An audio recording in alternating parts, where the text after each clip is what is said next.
Buenas tardes. Mi nombre es Andrea Cossack, soy bioquímica, especialista en endocrinología, directora técnica del Laboratorio de Endocrinología Hormonal y Genético del Hospital Italiano de Buenos Aires. En primer lugar, quiero agradecer a las autoridades del curso por esta invitación. En esta oportunidad vamos a hablar del rol del laboratorio hormonal en andrología. Cuando nosotros estudiamos el factor masculino, lo podemos estudiar desde diferentes aristas. Podemos realizar el estudio del líquido seminal, la exploración física, el estudio cromosómico, realizar otros tipos de estudios adicionales y realizar la valoración hormonal, que es a donde me detendré un poco más detalladamente. Dentro de la valoración hormonal, tenemos las pruebas basales del laboratorio, como son la testosterona, las gonadotrofinas, LH y FSH, las inhibinas, la prolactina, la hormona antimülleriana, y también en la misma valoración podemos realizar pruebas dinámicas a través de estímulos con gonadotrofina coriónica, con citrato de clomifeno, con gen RH. La regulación del eje hipotálamo-hipófiso-gonadal comienza en el hipotálamo con la liberación del gen RH. Gen RH tiene determinados ciclos de pulsatilidad y de amplitud que actúan sobre la hipófisis, liberando LH y FSH, que al actuar sobre las gónadas inducen la liberación de testosterona, que con un feedback negativo va inhibiendo la liberación de las mismas y así se va autorregulando. Entonces, el control de la función gonadal y reproductiva se origina en el hipotálamo. El gen RH, como les comenté, tiene una secreción periódica y pulsátil, con pulsos que tienen diferente amplitud y frecuencia, con una vida media muy corta, que es entre 2 y 4 minutos, y con una concentración plasmática muy bajita, menor a 5 picogramos por mililitro, por lo cual es muy difícil, diría casi imposible, realizar su cuantificación plasmática. Si nosotros medimos los pulsos de LH, podríamos realizar una estimación indirecta de la actividad del gen RH, ya que los pulsos de LH van acoplados a los de gen RH.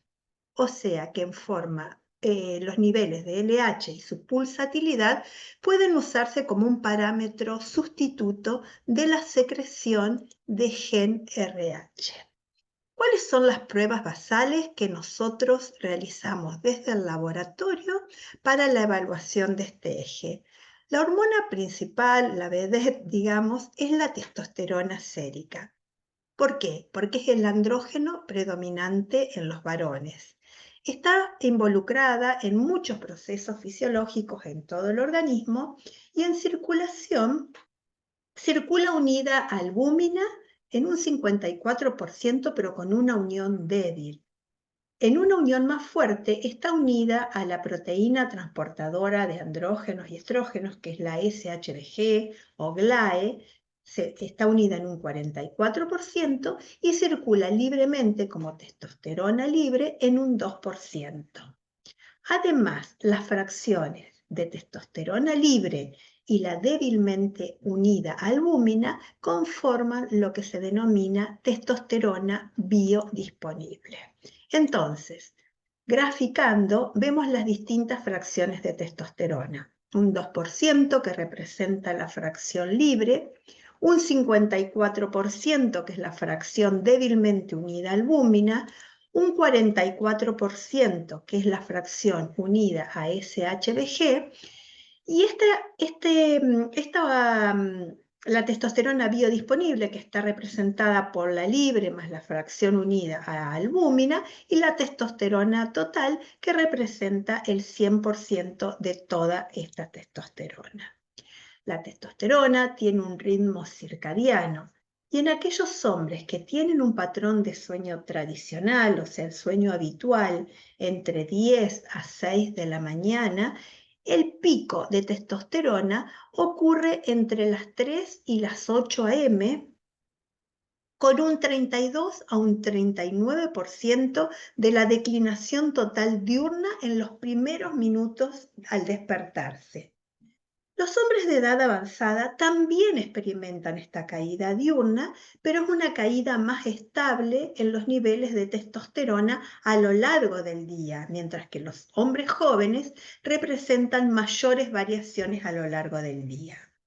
Los varones de testosterona obtenidas a las 4 de la tarde en varones de 30 a 40 años fueron 20 a 25% más bajos respecto a las mediciones de las 8 a.m., mientras que en hombres más añosos, hombres de 70 años, registraron una caída de solo el 10% entre estos dos tiempos.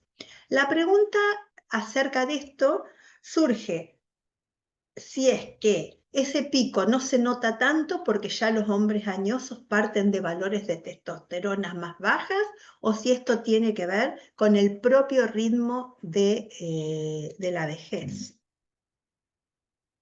En este gráfico se ve la variación diurna de los niveles de testosterona.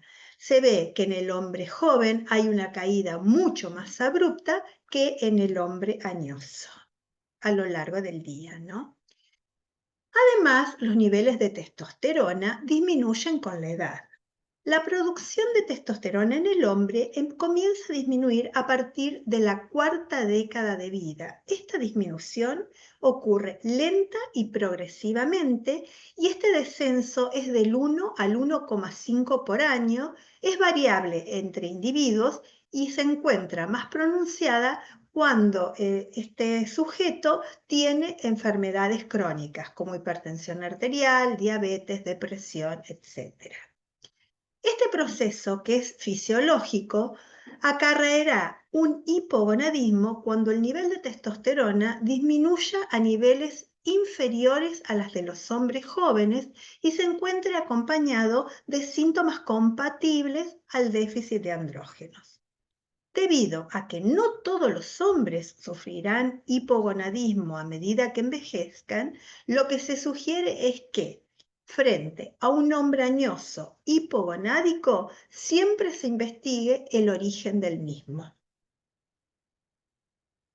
En este gráfico muestra que los niveles de testosterona disminuyen con la edad. Estos valores muestran la cantidad de hombres en estas décadas, en diferentes décadas, y se va viendo que en 177 hombres en la década entre 30 y 50, la testosterona va decayendo y cada vez va disminuyendo más a medida que aumenta la edad. Ahora, no es solo la testosterona la que disminuye con la edad, sino que las diferentes fracciones también. La SHBG, en forma inversa, aumenta con la edad. En este gráfico se muestra cuál es la prevalencia en porcentaje de testosterona baja según la edad cronológica. Aquí vemos que hombres entre 20 y 40 años tienen un 1%, hay un 1% de hombres que tienen testosterona baja, mientras que en hombres de 40 a 60 años ese porcentaje va aumentando hasta llegar a mayores de 80 años, donde hay un 35% de estos hombres que tienen testosterona en niveles bajos. La testosterona también tiene una variabilidad intraindividual. Esta variabilidad es significativa. Cuando nosotros realizamos mediciones repetidas de testosterona en el mismo sujeto, estas mediciones pueden fluctuar en porcentajes extremadamente elevados, que pueden ir desde el 60% hasta el 150%. Por ello, lo que se recomienda es realizar el uso de 2 o 3 mediciones para reducir esta variabilidad, y de ese modo se disminuye esta variabilidad entre un 30 a un 43% respectivamente. Y es muy importante, además, que para que estos efectos se minimicen, tomar 2 muestras por la mañana antes de cualquier intervención clínica.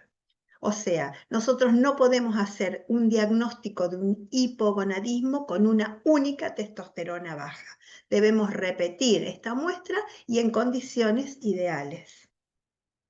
La testosterona también tiene una variabilidad interindividual que está sometida a cambios circadianos, a cambios ultradianos, como hablamos también al horario de la extracción, y otras causas pueden ser enfermedades generales, ciertos medicamentos como glucocorticoides, opiáceos, finasteride, el ejercicio intenso, trastornos alimentarios, etc.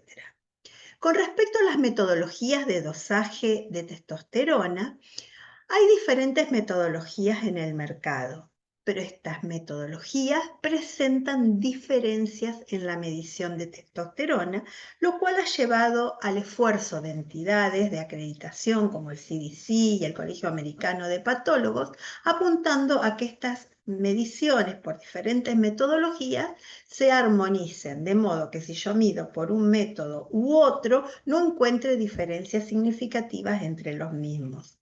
Para ello, lo que se hace es tener un material de referencia y un programa de estandarización de hormonas que utilice la cromatografía líquida, la espectrometría de masas ofrecidos por el CDC. Las metodologías de dosaje tenemos la espectrometría de masas en tándem acoplado a cromatografía gaseosa o líquida, que es el método de referencia, el gold standard. Para realizar la espectrometría, lo que se hace es un pretratamiento de las muestras, luego se realiza una separación por cromatografía líquida y la detección de la cantidad de testosterona por espectrometría de masas.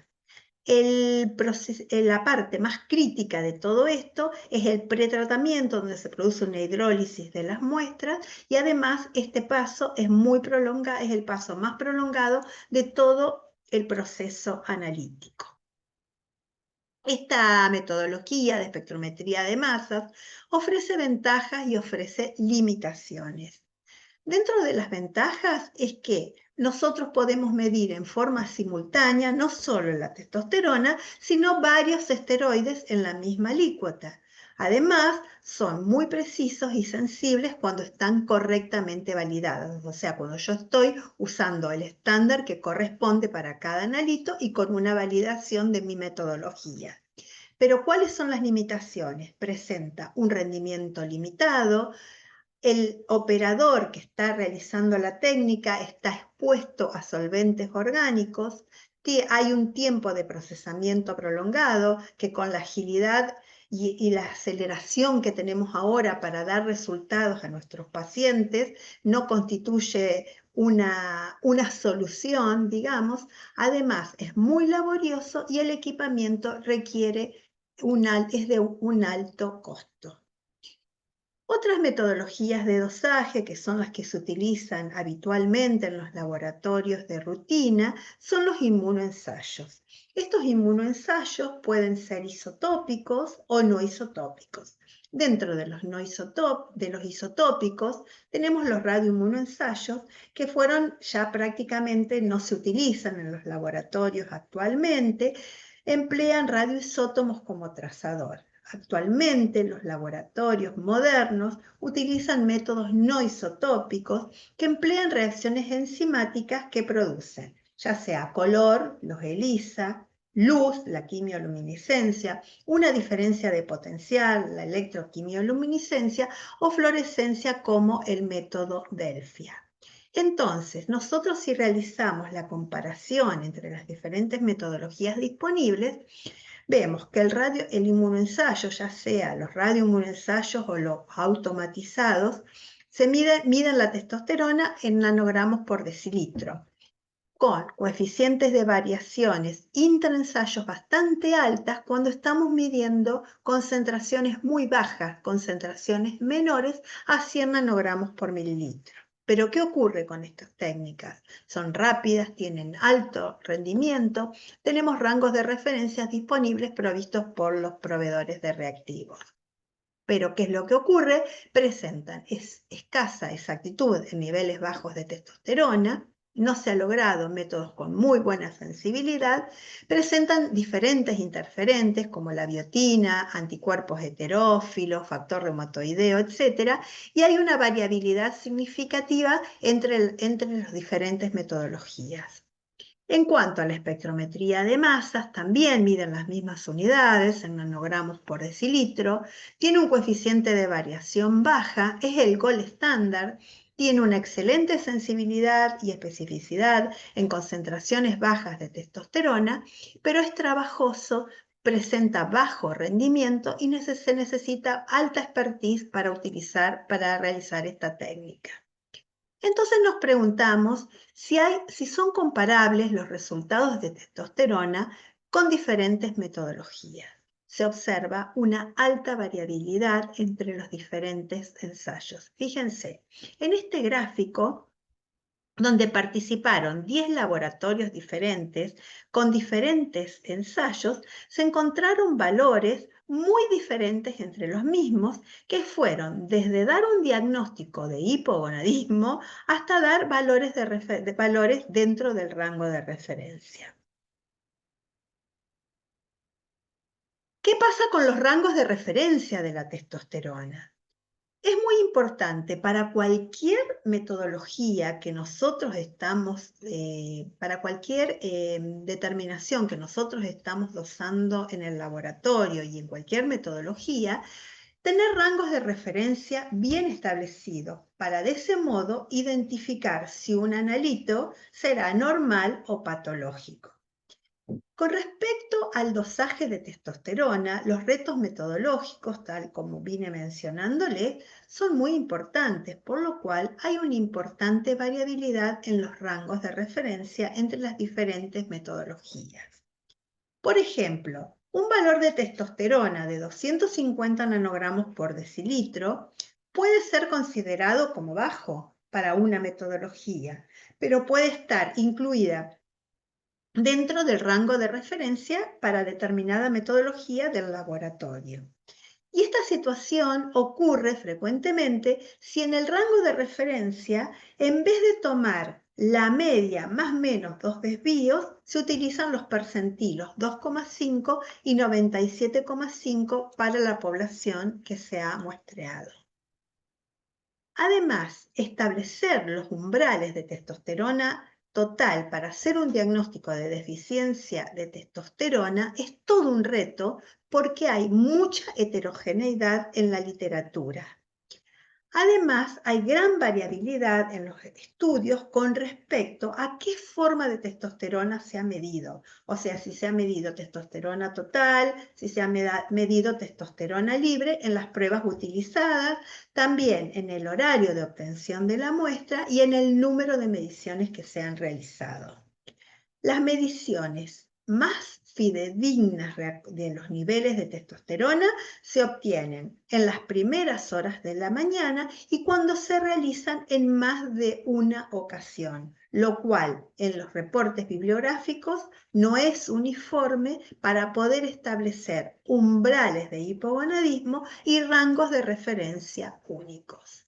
Entonces, con todas estas dificultades, ¿cómo hacemos el seguimiento de los pacientes?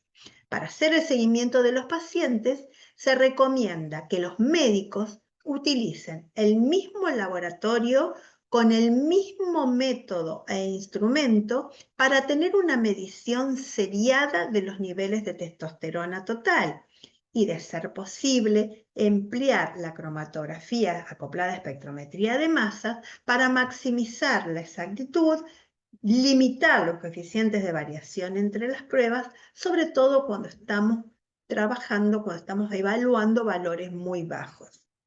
Ahora, la realidad es otra. La mayoría de los laboratorios no utilizan la tecnología de espectrometría cromatografía de masas. Entonces, el inmunoensayo puede ser la única herramienta de medición disponible, por lo cual lo que se recomienda es trabajar bajo normas de calidad acreditada. En cuanto a las distintas fracciones de testosterona, como la testosterona libre y biodisponible, aunque la determinación de testosterona total en general se considera suficiente para el correcto diagnóstico, hay situaciones donde la testosterona libre, que es la biológicamente activa y que representa del 1 al 3% del total, no se corresponde con la concentración total de hormona circulante.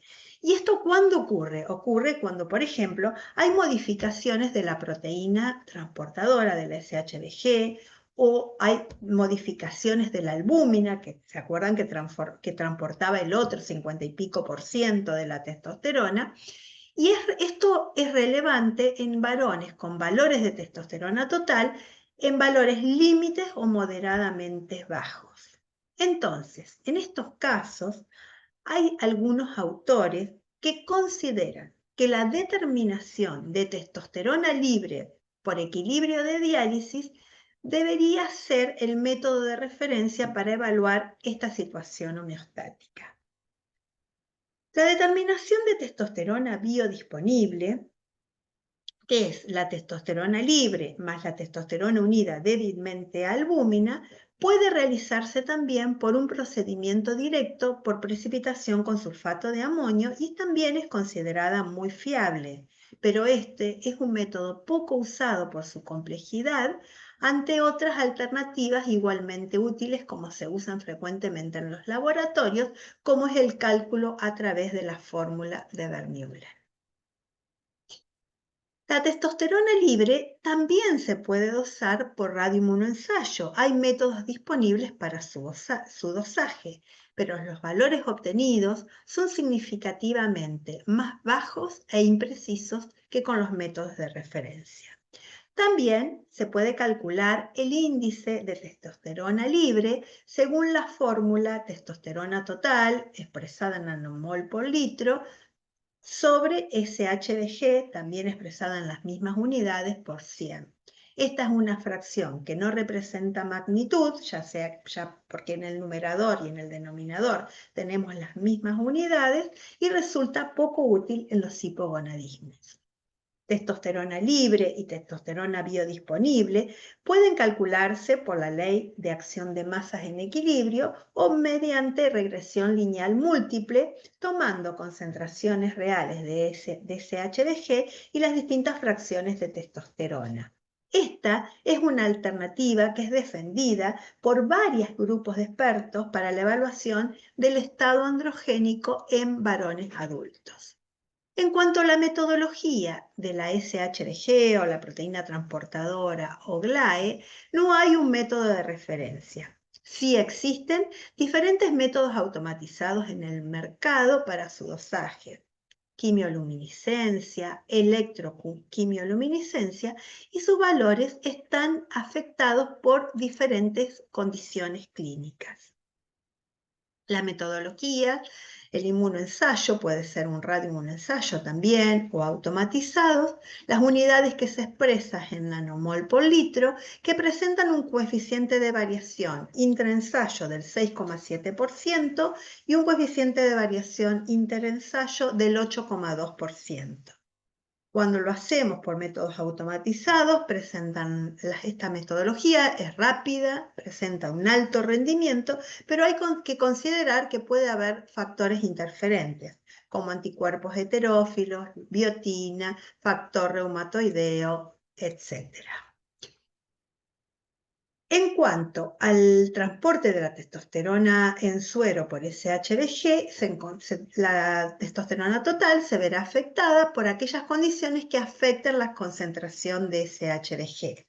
Así, hay condiciones que aumentan la concentración de SHBG, como la edad, las enfermedades hepáticas, el hipertiroidismo, los anticonvulsivantes, estrógenos, tamoxifeno, HIV, y otras condiciones que la disminuyen, como la obesidad, la insulina elevada, el síndrome nefrótico, el hipotiroidismo, los glucocorticoides, andrógenos, progestágenos. Entonces, ¿qué ocurre?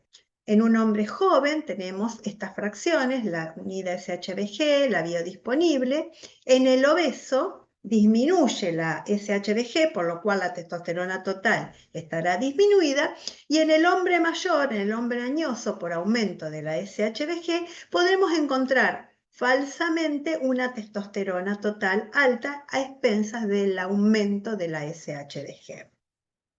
En cuanto a la testosterona libre, que es la biológicamente activa, tenemos la diálisis de equilibrio, es el método gold estándar. Las unidades con las que se expresa la testosterona libre son picogramos por decilitro. La diálisis de equilibrio presenta un coeficiente de variación intraensayo del 10% y un interensayo del 6,8%, con una excelente sensibilidad y especificidad, pero es un método trabajoso, costoso y de bajo rendimiento. Y lo que se usa habitualmente en los laboratorios son los métodos de cálculo, habitualmente Vermeulen, que se expresa también en las mismas unidades y tiene un coeficiente de variación alto. ¿Por qué? Porque en la fórmula participan el dosaje de testosterona, el dosaje de CHDG, que si se hacen por diferentes metodologías, vamos a tener diferentes valores, vamos a obtener diferentes valores obtenidos en diferentes laboratorios. Lo que tiene es que es un método, una fórmula rápida, simple y que ha correlacionado bien en algunas series con diálisis de equilibrio. La testosterona biodisponible se puede realizar, como ya les comenté, por precipitación con sulfato de amonio, que se expresa en unidades de nanogramos por decilitro, con coeficientes de variación de intra e interensayo de aproximadamente un 7 o un 8%, presenta excelente sensibilidad y especificidad. Es un método laborioso, trabajoso, bajo rendimiento, puede haber contaminación del trazador y lo que se utiliza habitualmente, así como con la testosterona libre, son los métodos de cálculo, el método de Vermeulen. Se expresa la testosterona biodisponible en picogramos por mililitro, también presenta un alto coeficiente de variación interensayo, por lo mismo que le comenté, porque depende de las pruebas de testosterona total y SHBG, y hay una alta variabilidad entre las pruebas. La ventaja es que es un método rápido, simple, accesible. La fórmula está disponible en internet, donde uno va completando los valores de testosterona total que ha obtenido y de CHDG obtenido. En general, lo que se considera es una concentración de albúmina estable. Entonces, ¿qué pasa con las diferentes fracciones frente a cambios de SHDG? Cuando hay cambios en la SHBG, se encuentran afectados los dosajes de testosterona total y de la testosterona libre por ensayos de análogos, y no se encuentra afectado el dosaje de testosterona libre por equilibrio de diálisis. Entonces, nos preguntamos, ¿cuál fracción de testosterona debemos medir? Qué incógnita, ¿no? Qué problema que nos encontramos cuando queremos hacer un diagnóstico. Hay recomendaciones de que testosterona libre debería ser la medición primaria, o sea, el método de elección utilizado para definir la deficiencia. ¿Basado en qué? En que esta fracción es realmente el componente biológicamente activa. Y que si bien la medición directa de testosterona libre posee buena correlación con el equilibrio de diálisis, no es confiable porque tiene un elevado coeficiente de variación. Dado que el método directo para la medición de testosterona libre demanda tiempo y es trabajoso, lo que realizamos comúnmente en el laboratorio es usar la medición por cálculo, por Vermeulen en general. Pero además, como hay una importante variabilidad entre las pruebas para dosar testosterona total y también en las pruebas para dosar SHBG y muchas condiciones clínicas que afectan la SHBG, no se recomienda utilizar la medición de testosterona libre como método diagnóstico primario del déficit de testosterona. Tampoco se deberían considerar a la testosterona total y a la testosterona libre como mediciones intercambiables, o sea, o una u otra, porque no hay una información clara acerca de umbrales consistentes entre ambas mediciones por debajo de las cuales aparezcan síntomas de déficit y por encima de las cuales ocurran beneficios terapéuticos cuando se realiza reemplazo con testosterona. Cuando se realizó un análisis de 3.200 hombres con una edad media de 58 años, con una única medición de testosterona matinal, se sugirió que utilizar un nivel de testosterona libre no agregaba valor al diagnóstico de déficit de testosterona si la testosterona total era menor a 230 nanogramos por decilitro. O sea, si yo tengo una testosterona total muy bajita, menor a 231, ya con eso la testosterona libre no me aporta nada. Pero con valores de testosterona total entre 230 y 320, o sea, ahí en esa zona, digamos, media gris, los autores sugirieron que una medición de testosterona libre podría colaborar con el diagnóstico. Testosterona libre, entonces, tiene un aporte importante en el diagnóstico de déficit de testosterona en pacientes altamente sintomáticos con una testosterona total que está en un rango ahí entre bajo y normal. Entonces, ¿cómo hacemos el diagnóstico bioquímico del hipogonadismo del adulto? Dosamos testosterona total matinal. Si esta testosterona total matinal da mayor o igual a 4 nanogramos por mililitro, el paciente es eugonádico. Si está entre 2 y 4 nanogramos por mililitro, medir testosterona biodisponible o testosterona libre, que nos aporta la misma, digamos, tenemos la misma información, la podemos obtener a través de la fórmula de Vermeulen, y si da la testosterona menor o igual a 2 nanogramos por mililitro en 2 oportunidades, estamos frente a un déficit de testosterona. Debemos confirmar siempre un valor patológico. También tenemos otras pruebas basales que colaborarán con el diagnóstico. Tenemos los dosajes de la hormona luteinizante LH y de la hormona folículo estimulante FSH. Medidas por inmunoensayo, tenemos ahora automatización, tenemos quimioluminiscencia, electroquimioluminiscencia. Estos métodos permiten establecer la etiología del déficit de testosterona y determinar si van a ser necesarias otras pruebas complementarias. Si nos encontramos con LH y FSH bajas o bajas normales, nos van a orientar hacia un déficit secundario, un defecto secundario central del eje hipotálamo-hipofisaria, un hipogonadismo hipogonadotrófico. Aquellos hombres con deficiencia de testosterona que estén interesados en preservar su fertilidad deberán también someterse a una evaluación testicular para determinar el tamaño, la consistencia, el descenso de los testículos y se deberá dosar FSH para evaluar su estado subyacente en la salud reproductiva. Entonces, la LH y la FSH en hombres con hipogonadismo hipogonadotrófico van a colaborar y además se requieren otras pruebas adicionales conjuntas como la prolactina, imágenes de hipófisis, etc. No hay una definición acerca de cuál es el valor de LH por debajo del cual amerite realizar estas pruebas adjuntas.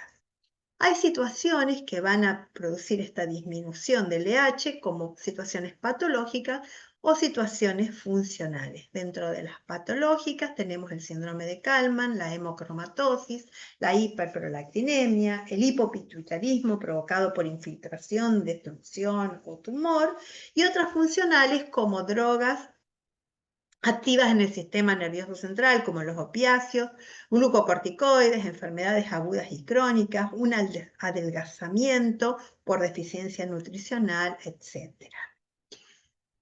En cambio, una LH elevada indicará un defecto testicular primario, un hipogonadismo hipergonadotrófico, que puede ser debido a causas patológicas o funcionales. Dentro de las patológicas tenemos el síndrome de Klinefelter, la distrofia miotónica, la orquitis por irradiación, castración, anorquia, drogas citotóxicas, u otras funcionales como enfermedades sistémicas, como la enfermedad hepática, la enfermedad renal crónica.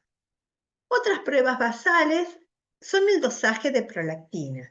Cuando realizamos el dosaje de prolactina, debemos considerar variables preanalíticas y el ritmo circadiano que presenta la prolactina, por lo cual su dosaje se debe realizar a primeras horas de la mañana y con un reposo que puede ir entre 15 y 30 minutos.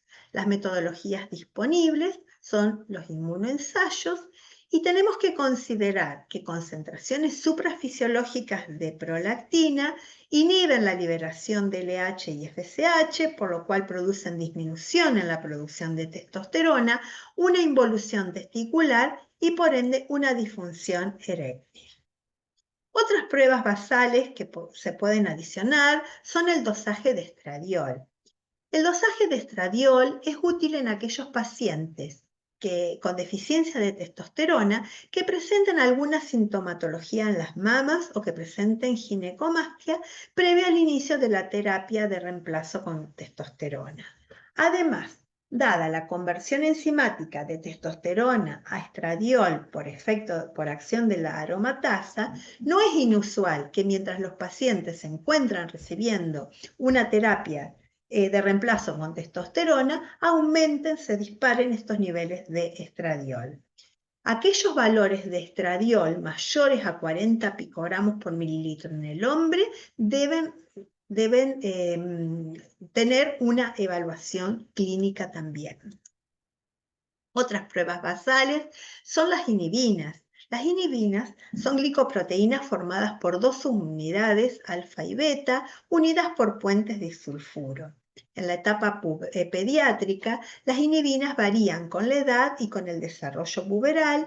El método que se utiliza en el laboratorio para su dosaje es el método ELISA, y su mecanismo de acción produce inhibición del gen que produce FSH. La inhibina B es producida por las células germinales y por las células de Sertoli. En este gráfico se ve la variación que hay en la inhibina B con respecto a la antimülleriana, que es como una imagen especular, y cómo se modifica con los niveles de LH, de FSH y la testosterona. Aquí vemos cómo varían los niveles de inhibina B en la vida del varón, van disminuyendo progresivamente a medida que aumenta la edad. ¿Cuál es la utilidad en su dosaje? Es un marcador periférico de funcionalidad de células germinales y de Sertoli en el hombre adulto. Es útil para el diagnóstico de criptorquidia, para el diagnóstico de pubertad precoz y para medir el daño de espermatogénesis cuando el paciente está sometido a radioterapia y quimioterapia. Lo que se recomienda es medir en paralelo inhibina B y FSH. Otra prueba basal que se puede adicionar es el dosaje de la hormona antimülleriana. La hormona antimülleriana es producida por las células de Sertoli, induce la diferenciación testicular y la regresión del conducto de Müller durante el desarrollo embrionario, participa también en el descenso de los testículos, es un buen marcador de la producción de esperma en el plasma seminal y desarrollo de las células de Sertoli, y es un marcador específico de tumores de la célula de Sertoli. En este gráfico, realizado en un estudio en el Hospital Gutiérrez por la doctora Patricia Bede Carras, se ven los valores de antimülleriana en varones en distintos estadios estadio desde el nacimiento hasta el adulto, se ve cómo van disminuyendo los valores y bueno, acá también lo realizaron en la mujer, dosados por el método ELISA de Beckman. En este otro gráfico vemos los valores de antimulleriana, cómo van descendiendo en el adulto con respecto al valor de testosterona que se va aumentando en la vida adulta. Con respecto a las pruebas dinámicas, se puede realizar la prueba de gonadotropina coriónica humana, que es una prueba de función testicular que permite diferenciar entre criptorquidia y anorquia si se sospecha de un hipogonadismo hipergonadotrófico. En esta prueba lo que se debe hacer es dosar primeramente la testosterona basal, luego se administra en forma intramuscular gonadotrofina coriónica en diferentes dosis dependiendo de la edad y luego de 48 a 72 horas se toma una segunda muestra y se vuelve a dosar testosterona. La interpretación también depende de la edad, pero en los varones adultos esta testosterona debe incrementarse en 1,5 a 2 veces este valor basal, confirmando la presencia de tejido testicular. Con respecto a la prueba de estímulo con clomifeno, este fármaco actúa interrumpiendo la retroalimentación negativa de las hormonas sexuales y estimula la liberación de gonadotrofinas hipofisarias. En esta prueba se deben dosar LH y FSH basalmente, administrar 100 miligramos de acetato de clomifeno en forma oral por 5 a 7 días y medir LH y FSH entre el quinto y el séptimo día. Si LH aumenta 2 veces respecto al valor basal y FSH entre un 20 a un 50%, esto indica que la función hipotálamo-hipofisaria es normal. Con respecto a la prueba de estímulo con GnRH, se administra un bolo endovenoso de 100 microgramos de GnRH en el adulto y se miden LH y FSH en modo basal 30, 45 y 60 minutos. La respuesta normal será la elevación de LH de 3 a 6 veces el valor basal y un 20 o 50% el valor de FSH. Según sea el grado de insuficiencia testicular primaria, se encontrarán niveles más elevados que los esperados de LH y FSH. Aquellos individuos que cursen con enfermedad hipofisaria y o hipotalámica pueden tener una respuesta normal o reducida de dichos valores, pero no obstante esto, esta prueba es insuficiente para distinguir entre una y otra. ¿Qué ocurre cuando hay reemplazo con testosterona? ¿Cómo se realiza el monitoreo bioquímico? Este monitoreo bioquímico varía según la forma farmacéutica que se administra al paciente. Si la formulación que se le administra al paciente es por vía intramuscular de corta, media o larga duración, se recomienda el dosaje de testosterona y de estradiol el día previo a la tercera inyección para ajustar el intervalo de frecuencia de las diferentes inyecciones. Y en la mitad del periodo de cada aplicación y al menos una vez por año se debe dosar la testosterona para monitorear para evitar que haya niveles suprafisiológicos. Y esto es muy importante en aquellos hombres mayores de 50 años o que tengan alguna enfermedad subyacente, como hipertensión arterial, arteriopatía, falla cardíaca congestiva, poliglobulia o hepatopatía. En el caso que se detecten niveles muy elevados, se debe rotar a otra forma farmacéutica que aporte el mejor perfil farmacocinético para cada individuo. En el caso que lo que se administra al paciente sea gel de testosterona transdérmico, luego de un mes de tratamiento, se debe evaluar el nivel de testosterona a las 12 a 24 horas post aplicación. Y si no estuviera en el valor medio del rango de referencia para el método con el que se está dosando, se debe ajustar la dosis. Cuando la administración se haga a través de un decanoato de testosterona por vía bucal, se debe evaluar el nivel de testosterona entre 4 a 6 horas de la ingesta de la dosis. Y si no estuviera en el valor medio del rango de referencia del método con el cual estoy dosando la testosterona, se deberá ajustar la dosis. ¿Cuál es la estrategia del monitoreo? Es la detección temprana de efectos adversos, o sea, evitar estos niveles suprafisiológicos en el caso de, sobre todo, hombres añosos que son los que requieren el reemplazo con testosterona. Entonces, ¿cuáles serían nuestras conclusiones? Se debe dosar testosterona sérica o testosterona biodisponible calculada a partir de testosterona y SHBG por la fórmula de Vermeulen o la fórmula de Södergran. Los rangos de referencia de testosterona deben ajustarse por metodología, o sea, no son intercambiables entre las metodologías, y para cada grupo etario y poblacional.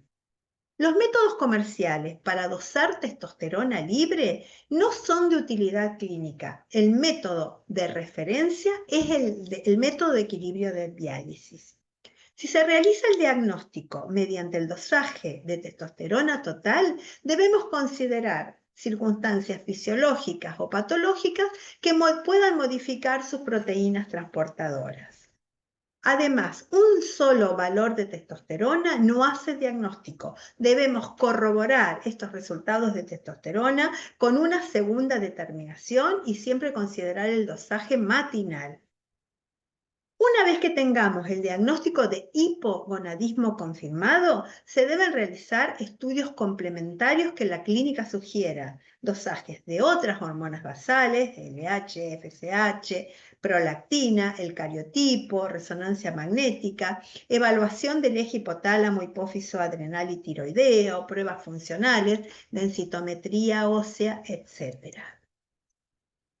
Muchas gracias por su atención y a disposición para las consultas o dudas que les surgieran. Buenas tardes.